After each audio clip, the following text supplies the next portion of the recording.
ఈ రోజు ఏమి చేయకపోగా, రాష్ట్రానికి అభివృద్ధి చేయకపోగా, ఇంకా రాష్ట్రంలో ఉన్న దేవాలయాల్ని ఏ విధంగా దిగజార్చే విధంగా వీళ్ళ పొలిటికల్ లాభం కోసం లడ్డు మీద గాని లేదా టెంపుల్స్ లో ఉండే ప్రసాదాల మీద గాని గుళ్ళో గాని ఏ విధంగా చేస్తున్నారో మనం చూస్తున్నాం. తిరుమల గాని, సింహాచలం గాని, శ్రీశైలం గాని అన్నిటినీ కూడా అంటే వీళ్ళు హిందువుల అనే అనుమానం ఈ రోజు చంద్రబాబు నాయుడు మీద, పవన్ కళ్యాణ్ మీద ఈ రాష్ట్ర ప్రజలందరికీ కూడా వస్తుంది.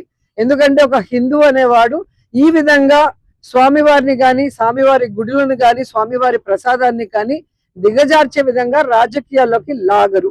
లేని వాటిని ఉన్నట్టుగా ఏ విధంగా లడ్డూలు అది కలిసింది ఇది కలిసింది అని చెప్పి ప్రజల్ని ఈరోజు భయభ్రాంతులు చేయటమే కాకుండా భక్తుల మనోభావాలను దెబ్బతీశారు.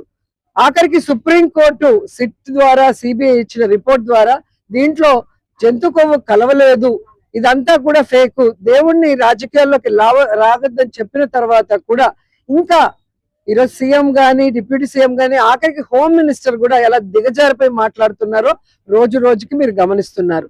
ఇవంతా ఒక ఎత్తు అయితే ఆఖరికి శాసన మండలిలో ఒక చైర్పర్సన్ ఎవరైతే స్పీకర్ కూర్చున్నారో ఆయన కులం గురించి, ఆయన జాతి గురించి మాట్లాడే దిగజారిపోయే స్థితికి ఈరోజు కూటమి ప్రభుత్వం రావటం చాలా దురదృష్టకరం.